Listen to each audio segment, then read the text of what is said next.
Hello everyone. Today we will discuss Parashat Chayei Sarah as part of the journey that we began in the beginning of Sefer Bereshit. In Parashat Chayei Sarah, the Torah describes to us the following: Vatamot Sarah beKiryat Arba hi Chevron be'eretz Canaan, and Sarah passed away in Kiryat Arba, which is Chevron in the land of Canaan. Vayavo Avraham, and Avraham came along, lispod leSarah ve'livkota, to eulogize for Sarah and to cry for her. And obviously this pasuk brings up a few questions. Question number one, Vayavo Avraham, and Avraham came, which means he was not there when his beloved wife, his partner, his full equal partner in creating this tremendous movement of monotheism, kindness and justice. She died alone, without him being there. So question number one, where was he? Question number two, where did he come from? And third, it seems to be that the sequence or the order is a little different. It says lispod leSarah, to eulogize for Sarah and to cry for her, which we will think you first cry and only after that you eulogize. I'm not sure if we will deal with the third question, but we will definitely try to focus on these two main questions. Question number one, where did he come from, Avraham? Why wasn't he there when she passed away, his beloved wife?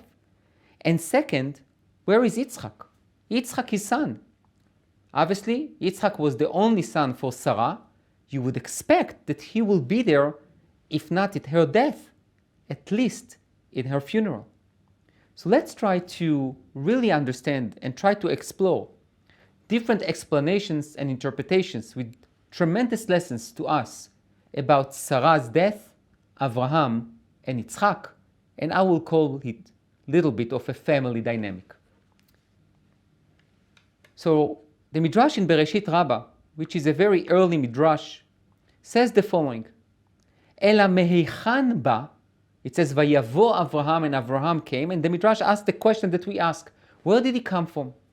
Mehar HaMoriah. He came from the Moriah mountain. We all know what took place in Har HaMoriah, Akedah, the binding of Isaac. So basically, before we will continue with the Midrash, just in terms of the location, Avraham went to Har HaMoriah with Yitzchak. He wanted to sacrifice him. Then God told him, don't do it, take the ram instead. So Avraham comes back from the Akedah, and then someone tells him that his wife passed away. But where is Yitzchak? We don't know. Perhaps Yitzchak is still in Har HaMoriah, or maybe Yitzchak didn't want to go back with his father because maybe he was afraid that Avraham will do it again. So we don't know where is Yitzchak. But Avraham alone comes by himself from Har HaMoriah, and think about it. He comes from reaching this spiritual accomplishment, and he goes back, and there is no celebration. No one recognized what he did, and he come to a reality that his beloved wife died. But now the question is, why did she die? Says the Midrash, Umeta Sarah me'oto tsa'ar. Sarah passed away from that suffering, from that sorrow, from that pain. Pain for what? לפיכך נסמכה עקדה לוויהיו חיי Sarah, which means the Midrash is doing something which is fascinating.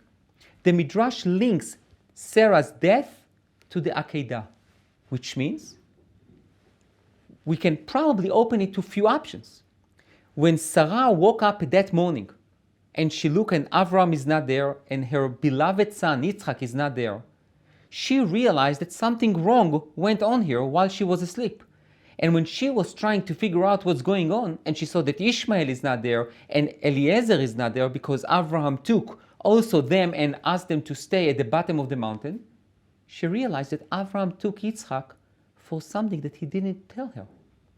So for the first time almost in their marriage, Avraham left without telling her that he is going, that he took their beloved son. Their legacy is gone. Perhaps, and we will see it maybe later on, she also realized that Hashem told Avraham to bring Yitzchak as an olah, and probably knowing Avraham, he will do it.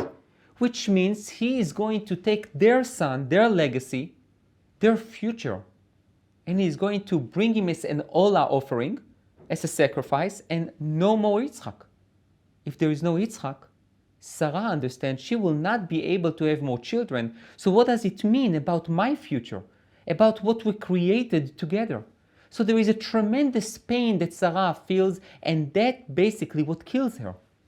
And now, just add to the drama, Abraham comes back for the Akedah, knowing that he is not the reason, but he is part of the reason of the death of his beloved wife.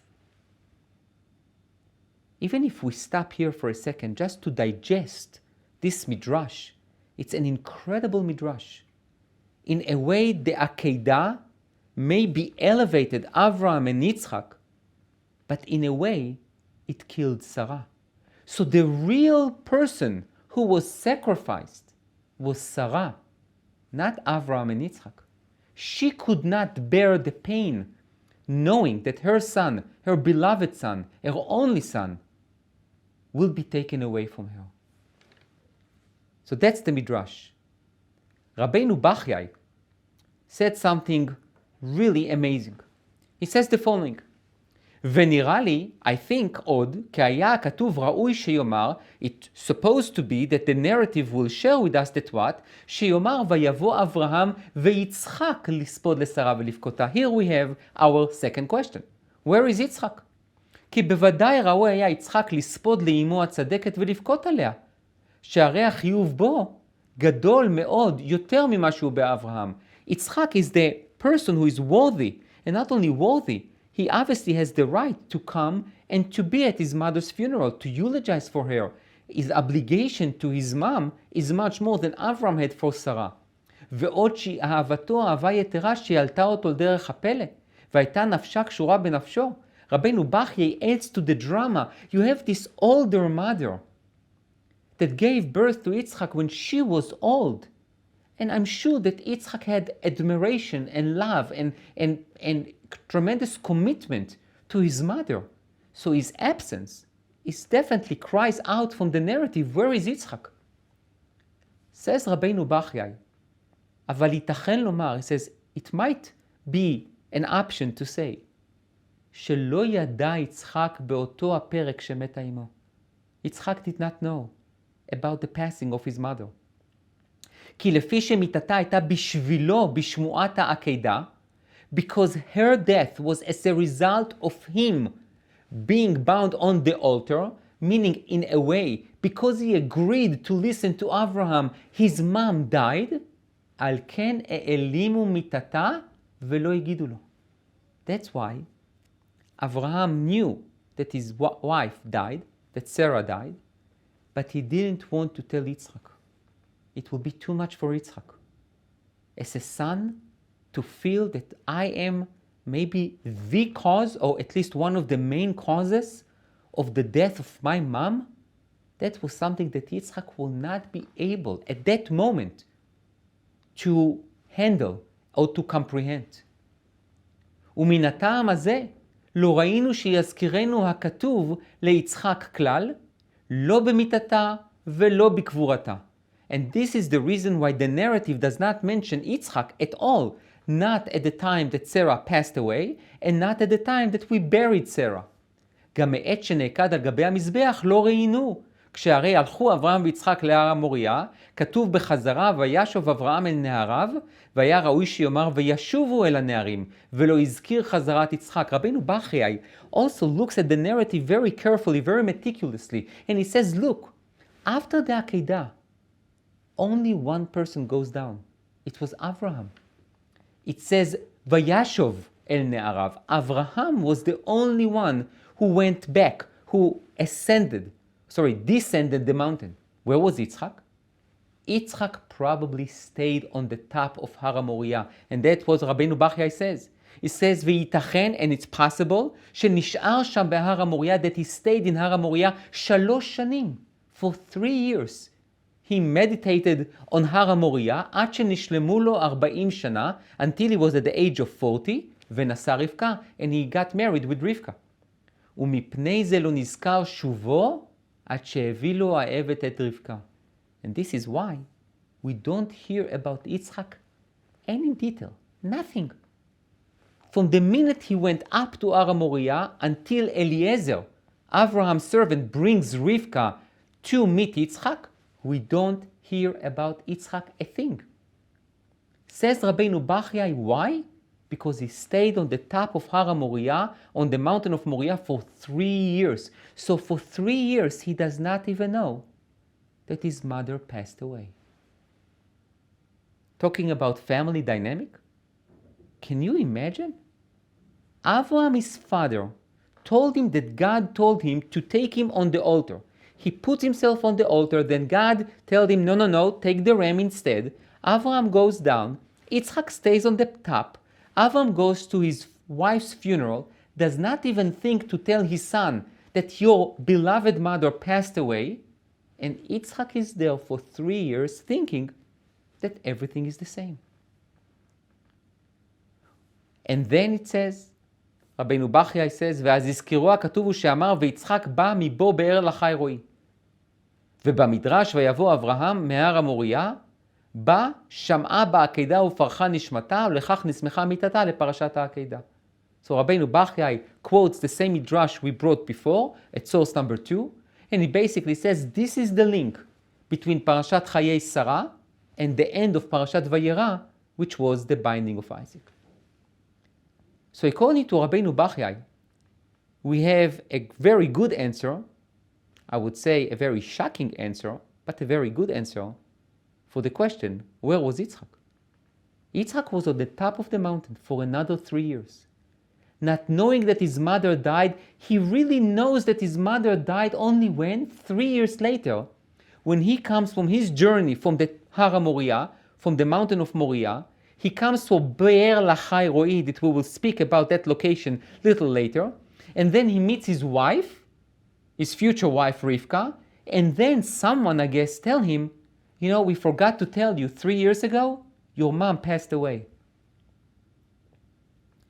We can just imagine if it was something in modern times, and some psychologists and psychiatrists will sit in this room, they will tell you that the anger, the rage, the sadness, the frustration, the disappointment that Yitzchak will have from his father for what he did, for not telling him for 3 years that his beloved mother died, probably create a rift, a gap between the father and the son.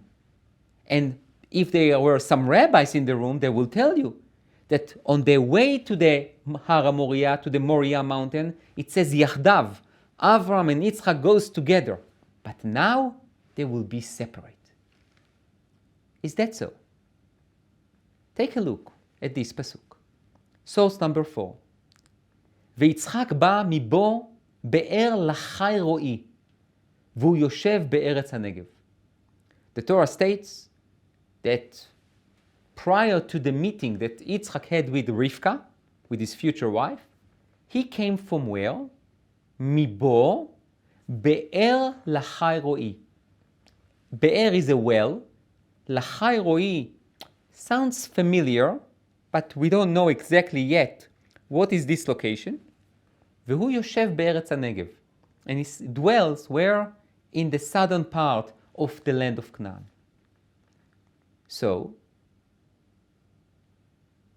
Philo, on source number 5, and before that Philo, I will just need to give a little bit of an introduction. We know that Avraham, you know what, we'll get to number source a little bit later, we'll get back to it. So, it says what? In Bereshit Rabbah, on source number 7, the Midrash asks the question, Uleichan halach. If you remember, source number 4 says that Yitzchak ba mi be'er lachai roi. Yitzchak came from where? From that well, that the name of that well is lachai roi. So what does that mean? Says the Midrash in Bereshit Rabbah, Uleichan halach. Where did he go? Meaning, he went down from Har Moriah and he went somewhere. So where did he go? So the Midrash says, הלך להביא את הגר. He went to bring Hagar back. אותה שישבה על הבאר, because she was the one to sit at the well, ואמרה לחי עולמים, ראה בעלבוני. This midrash is amazing. We remember that when Sarah saw that Hagar is gaining too much power, she sent her away. The first time. Hagar went, sat by the well, and an angel of God revealed himself to her, and he says to her, Hagar, why are you crying? What's going on? And Hagar told him, look, I can't deal with Sarah. She's torturing me. I had to flee. And the angel told her, go back, be under Sarah, and you will have a child, will be a great nation. And she called that be'er, that well, she called it Lechai Olamim, which is obviously a name for God, Chai Olamim, an eternal life. Please see my suffering.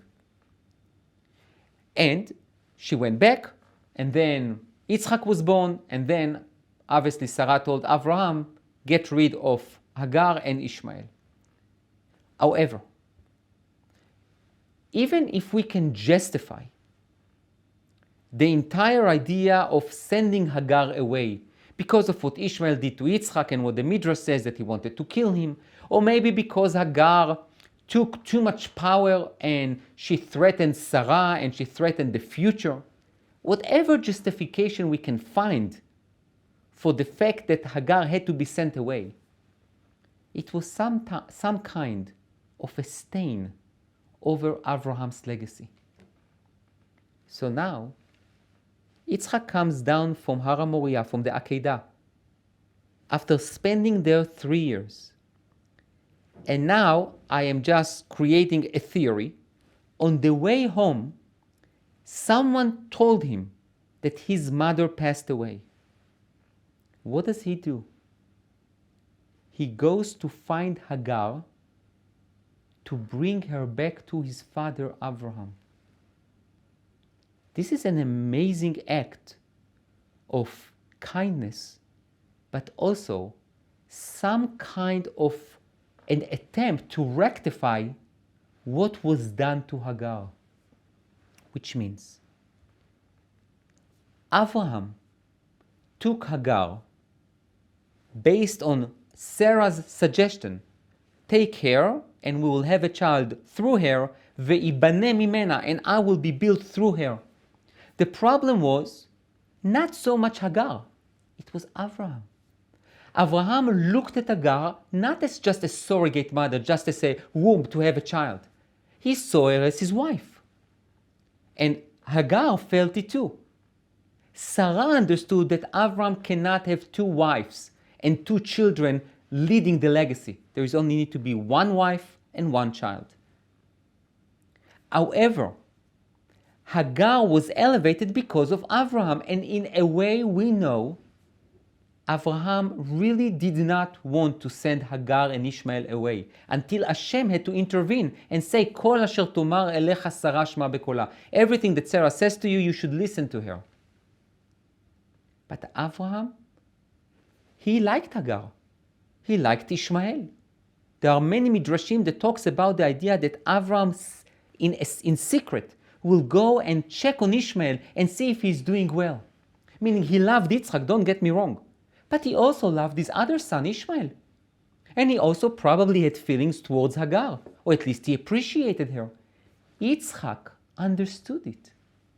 He understood that Sarah had to do what she had to do for the future and the sake of the Jewish people. But now, after I am here and I am about to get married and create and start my own family, it does not mean that someone else cannot be also happy.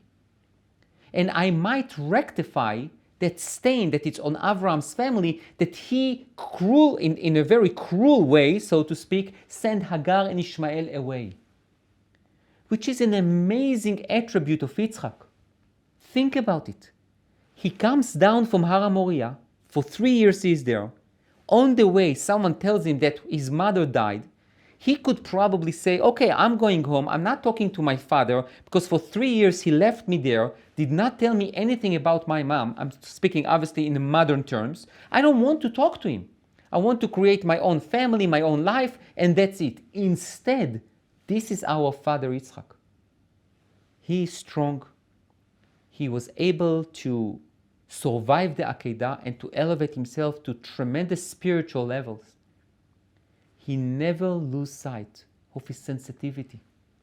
He says, before I start my own family, I need to make sure that someone who was hurt, Hagar, she is going to what? To find a way back to Abraham. I'm not afraid that they will have more children or they will take my place. I know my position. I know that I am the heir. I am the one to continue the legacy. But it doesn't mean that others cannot have a better life. So that's what the Midrash says. Now I'll go back to source number 5, Philo. Philo, the scholar from Alexandria, says the name Keturah means incense. She was Abraham's third wife. According to Philo, Yitzchak did not bring Hagar, but rather he brought another wife. Her name was Keturah. She was a very nice lady. We don't know too much about her. But it's a third wife. So even if it's not Hagar, Yitzchak felt that it's not fair to leave Abraham alone. Yitzchak is going to build his own family, but he wants to make sure that Abraham has someone in his life as well. And the Rashbam says, Keturah lefi apshat ein zo Hagar, which this is really more of a historical note. Philo was in the 1st century in Egypt, in Alexandria.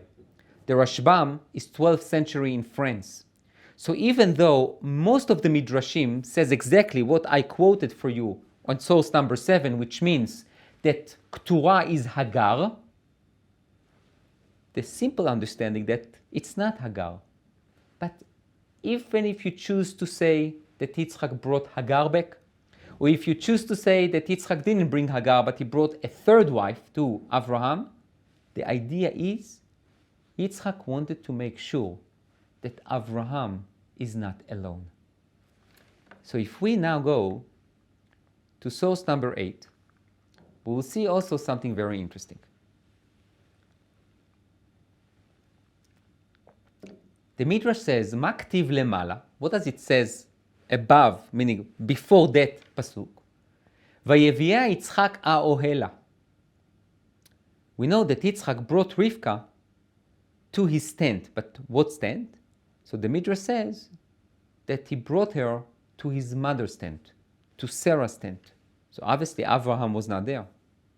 Mikan ata lamed, so from here you learn, she'im meta ishto shel Adam, veyesh lo banim, that if someone's wife passed away and he has children, shelo yisa isha ad sheyasi et banav, he should not get married until his children get married.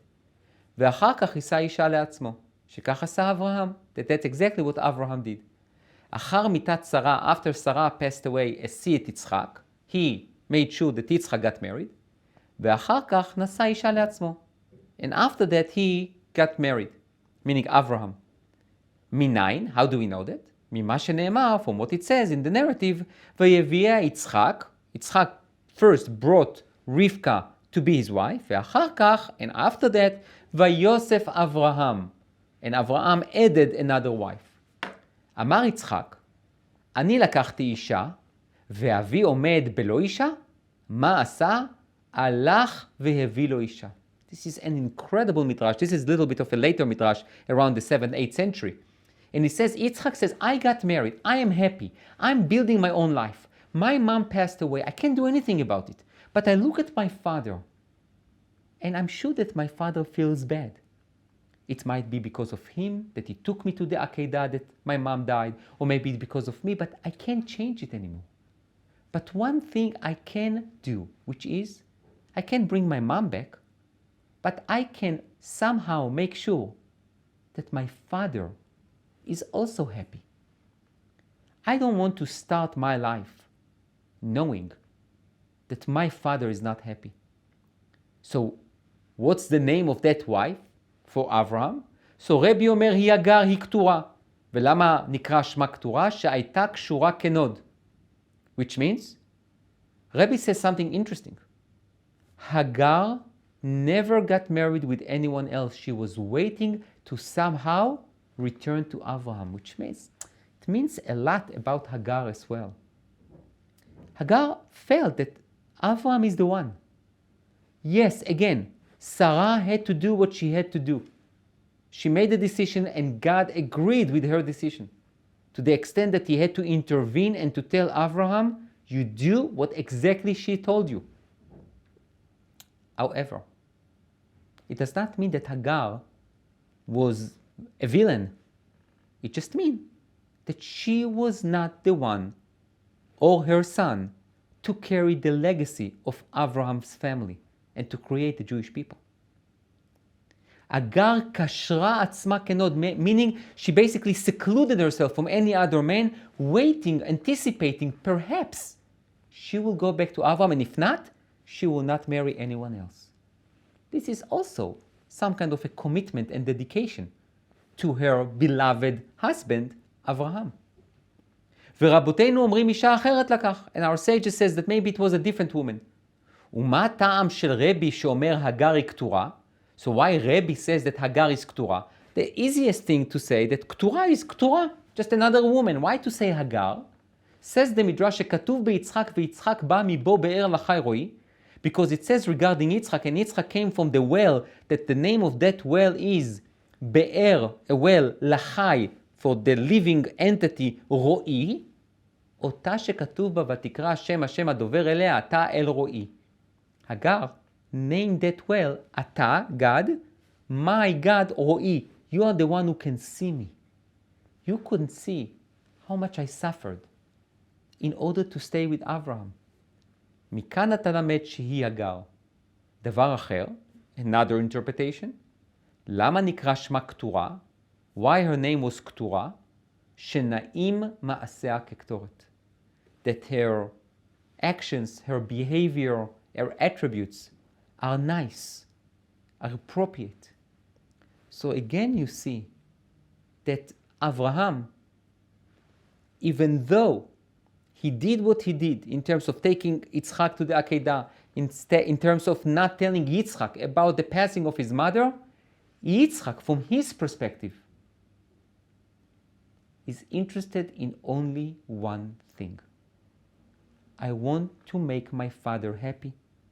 I want to try to rectify something that I might even think that was not right from my perspective. Again, from Sarah's point of view, that was the right thing to do. God agreed. But it does not mean, again, that Hagar was not insulted. That does not mean that we do not need to try to appease her. And also, it does not mean that I need to make my father's life miserable. So if I can contribute something for his well-being, I will do it. This is a side of Yitzchak that we sometimes don't see if we don't delve into the narrative itself. Because it seems to be just a very, benign pasuk. Yitzchak came from Be'er Lachai Roi and he met Rivka and move on. The Midrashim are basically so much focusing on where did he come from? What did he do in the middle? And what can we learn from it? Our happiness does not mean someone else's suffering and misery. Our happiness can go hand in hand in someone else's happiness. And despite, I'm sure, maybe the disappointment that Yitzchak had, he understood whatever happened in the past already is done. What can I do in order to make a better future? So take a look at source number 9. In Dvarim Rabbah, which is a little bit of a late Midrash, says HaKadosh Baruch Hu tosafto yetera min ha'ikar. When it comes to Hashem, whatever he adds more than the principle. We always, if you give something to someone and you add less than you gave originally. With God, it's exactly the opposite. When he adds, it's more than the original giving. כיצד? יצחק היה עיקר לאברהם.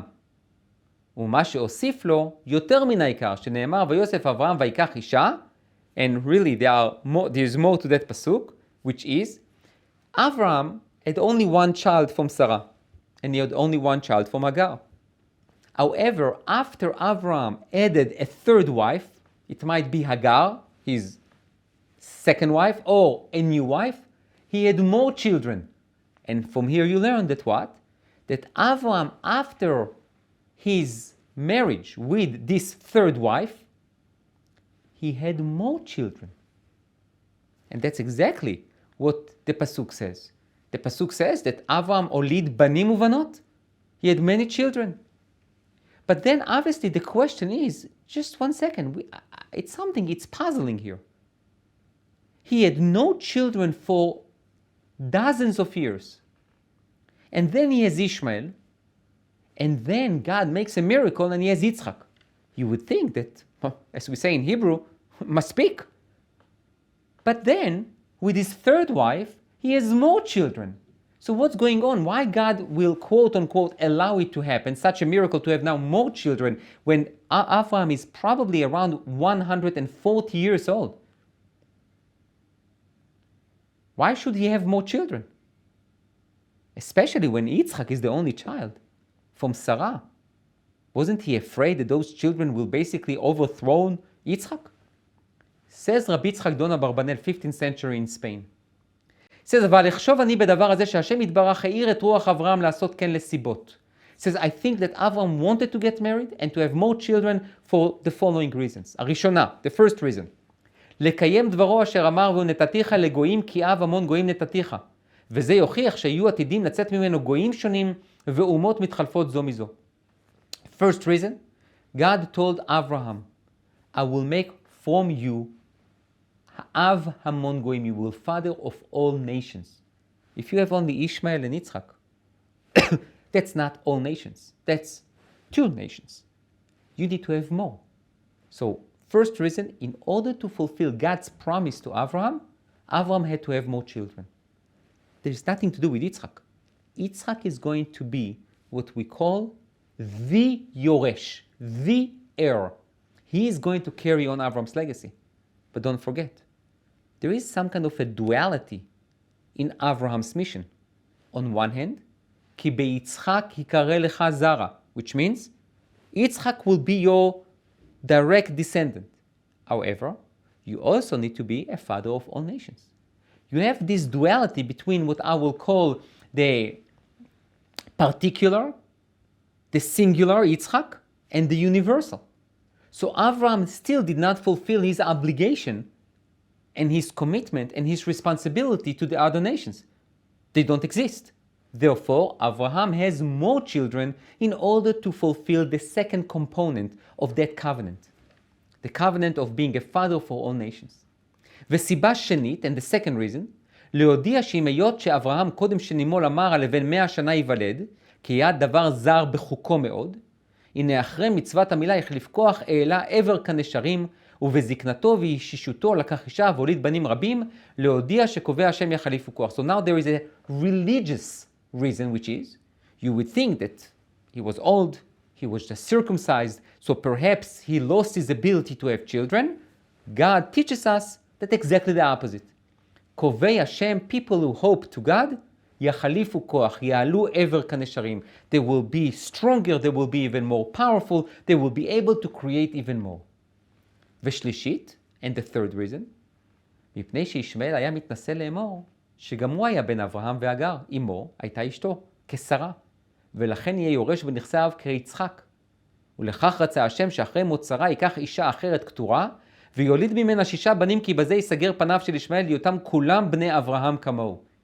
Third reason, I will call it a national reason, which is, if Abraham would stay only with 2 children, Ishmael and Yitzchak, Ishmael would come and claim, look, I'm exactly like Yitzchak. I circumcised at the age of 13, so I also sacrificed something. My mom was Abraham's wife, exactly like Yitzchak's mom, so we are equal. But now when we have 6 more children, you can't say I'm equal. We are all Bnei Avraham, and therefore, yes, those are Bnei Avraham, but Yitzchak is Zera Avraham, is Avraham's descendant and heir. So in order to, in a way, to prevent Yishmael's claim, Avraham had more children. וסיבה רביעית, and the fourth reason, להודיע כמה מההפרש מהזיווג הראשון אל הזיווג השני, כי הנה אברהם בבחרותו לקח אישה ממשפחתו בת אחיו, וכן בזיווג יצחק, אבל שלח אל משפחתו, אמנם בזיווג השני שעשה אברהם לעצמו, לא חשש לדבר מזה. So the fourth reason, I will call it maybe a family reason. We see how much Abraham was meticulous that in his first marriage, he took someone from his own family. He also made sure that Yitzchak is taking a wife from his own family. But in his second marriage, or second time around, he didn't care about that too much. And why? Because the second marriage and those children were not supposed to create the legacy that Abraham was promised for. They were just children, important children, nice children, but they are not part of the legacy. They are part of only the second component of the legacy. וסיבה חמישית, says אברבנאל, we have a fifth reason. כי הנה רצה אברהם להוליד בנים בזקנותו כדי להראות את יצחק בנו שאהבת עולם אהבו, ושהאמין בהשם שבו יקרא לו זרע לא בבן אחר, כי הנה היות שבני זקונים יאהבם אדם יותר משאר הבנים הראשונים, I will translate in a minute, כל שכן ביות אמה מתה, הנה לאברהם לא היה בן מבני הזקונים שנתן לו כל אשר לו, אלא ליצחק. להיותו עיקר ביתו, ועיקר זרעו ויורש הבטחותיו, ולבני הפילגשים נתן אברהם מתנות, וישלחם מעל יצחק בנו בעודנו חי. This is an amazing analysis of the Abarbanel.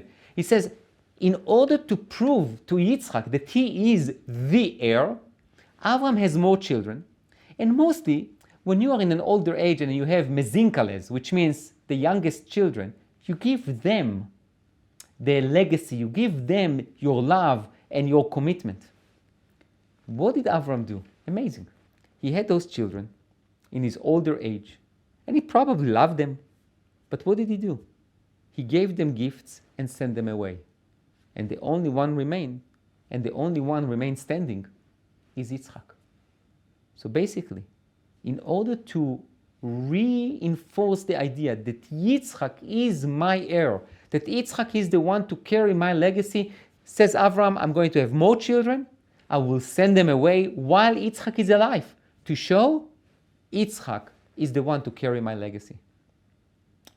והסיבה השישית, there is a sixth reason, says the אברבנאל, והיא שצריך לאדם שישתדל מאוד שלא תהיה קטטה בין בניו, that a father must make sure that there should not be any animosity or fights between his children, אבל ישתוו בענייניהם באופן שלא תיפול ביניהם לא קנאה ולא תחרות.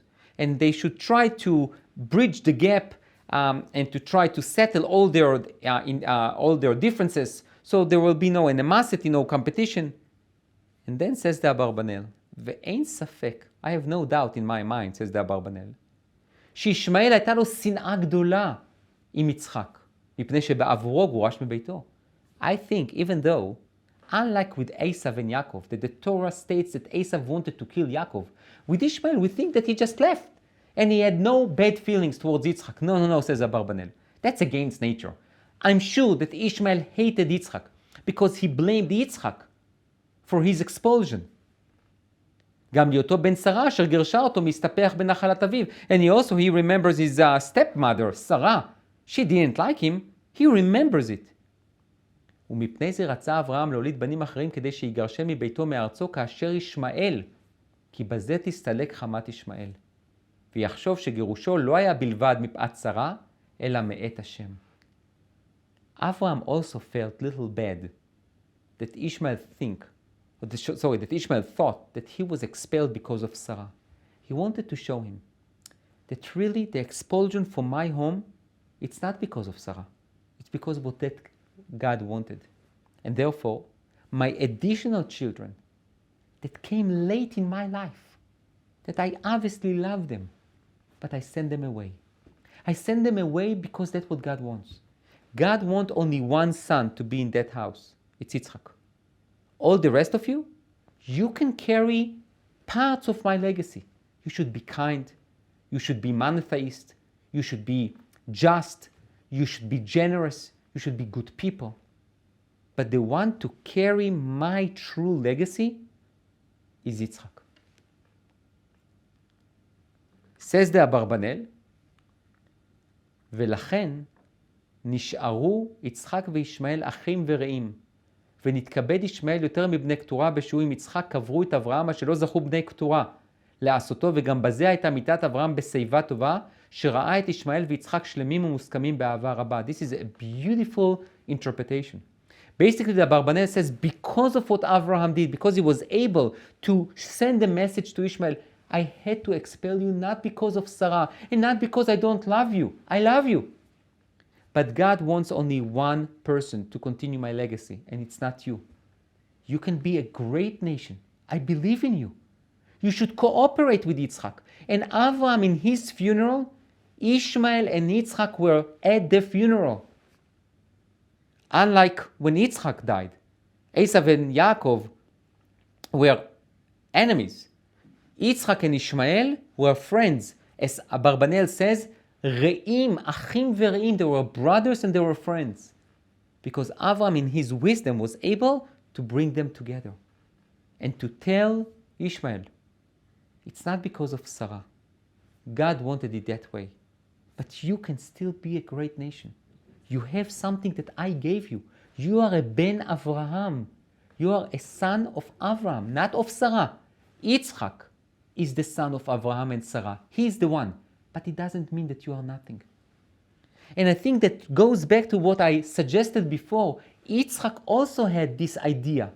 The fact that I am going to build my own family with Rivka, and I am going to be the link between Avraham and Yaakov, who is going to establish the Jewish people, the Jewish nation, the Israelites, the 12 tribes, does not mean that someone else cannot be happy and cannot be a good person and cannot be someone who can contribute to the well-being of all humanity.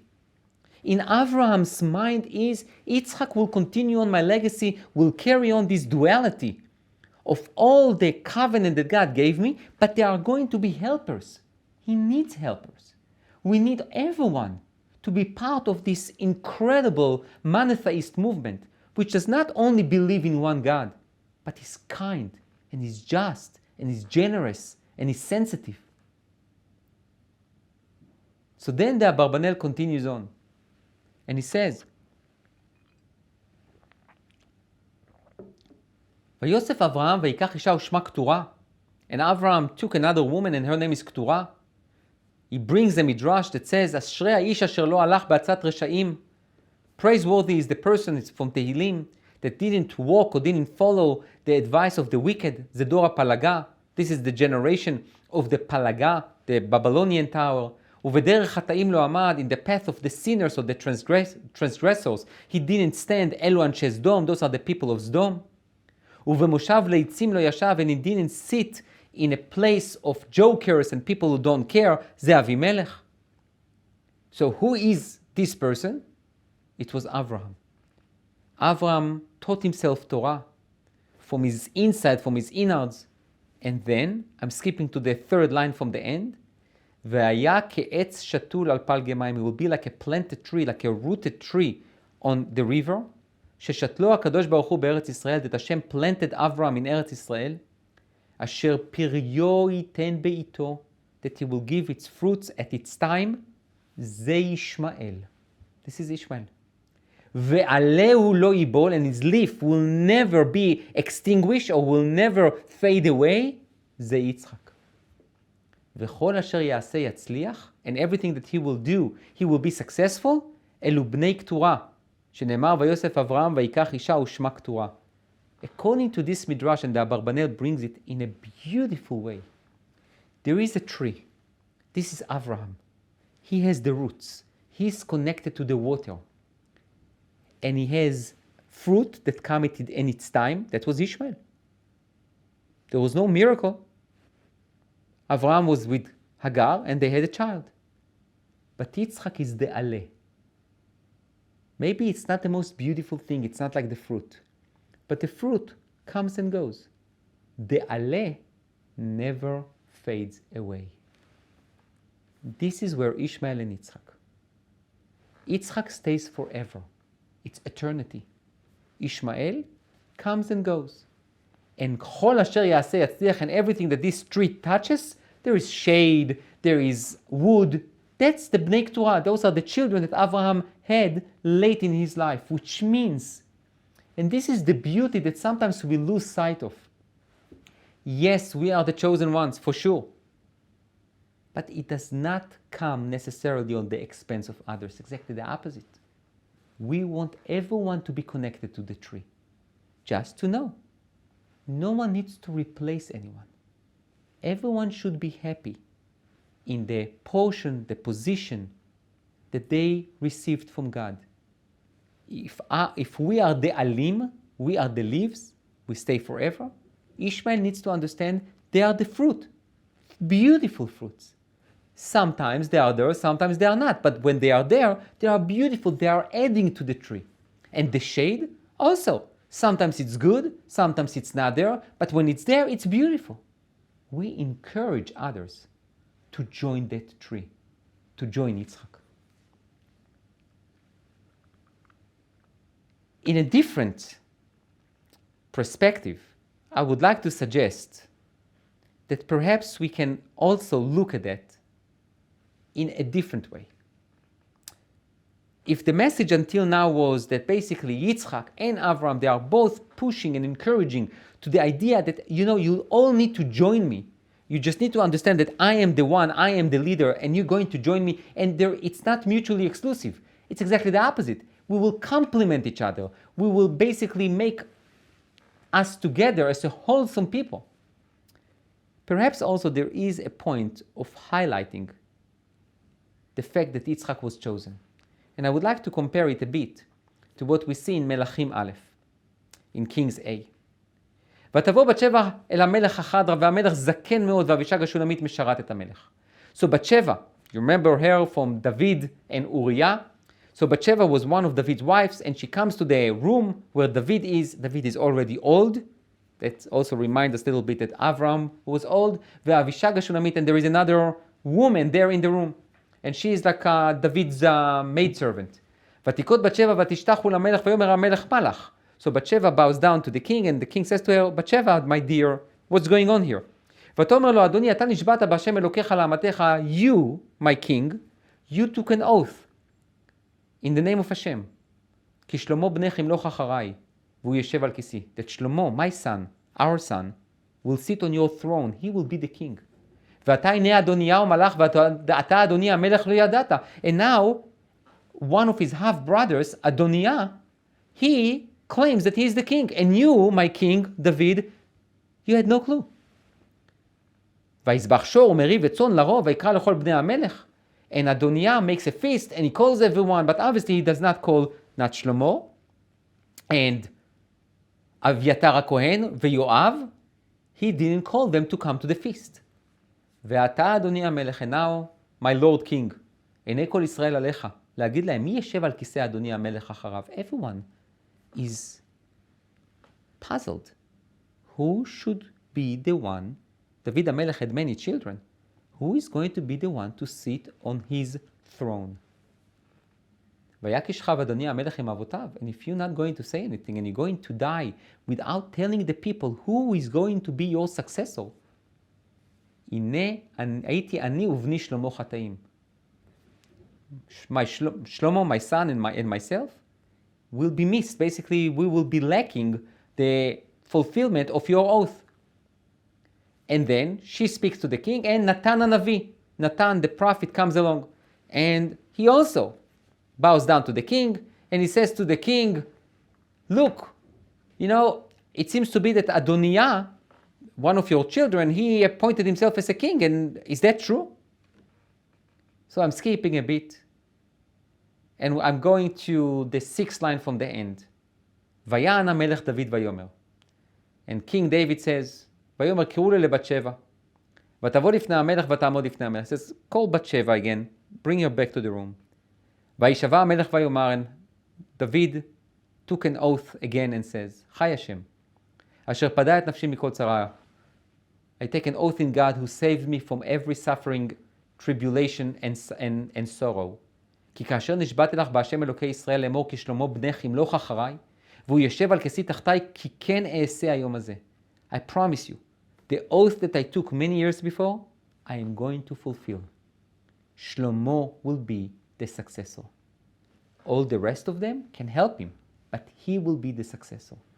ותיקות בת שבע אפיים ארץ, ותשתחו למלך, ותאמר, יחי אדוני המלך דוד לעולם. So Bathsheba bows down to the king, and they all proclaim, may the king, David, will live forever. He will live forever through Shlomo. What about the other children? They should not be expelled. They should not be executed. They should support Shlomo.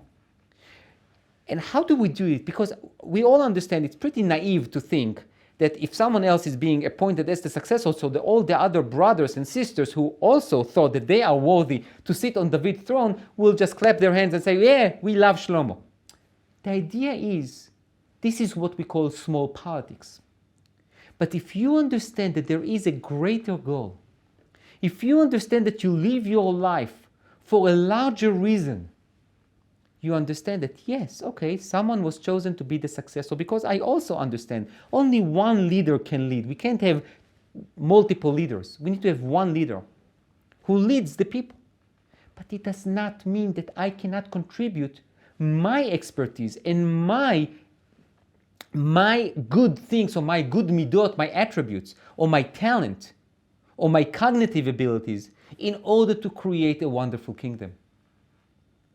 So now, I think there are some parallels between this story and Avraham and Yitzchak's story. Sarah is not there to tell Avraham, I want you to reinsure me that Yitzchak is going to be your successor. So Avraham is doing it, but also Yitzchak. So in conclusion, I think we were able to see here an incredible personality, Yitzchak. His sensitivity, his understanding, his thought process is incredible. He makes sure to try to rectify what was done to Hagar, if we call Keturah Hagar, and to know that what Sarah did was the right thing. However, there is something I need to fix. Someone got hurt. Also, he had no bad feeling towards Avraham. He might understood it or might not, but he said that's in the past. Now I need to make sure that when I build my happiness, I want others to be happy as well. And Avraham was a truly a father of all nations. He was able to send the message. Yitzchak is the successor based on God's decision.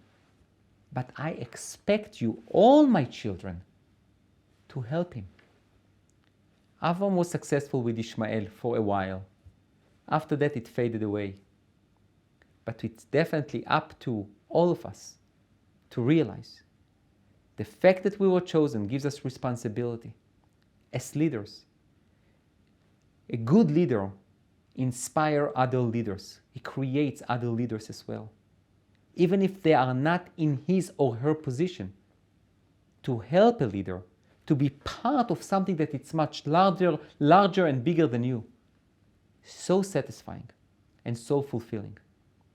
So with this family dynamic, we continue with that journey and we start building Mishpachat Avraham, Avraham's family, that comprised with Avraham, Yitzchak, and Yaakov, with the idea of a father of all nations. Thank you.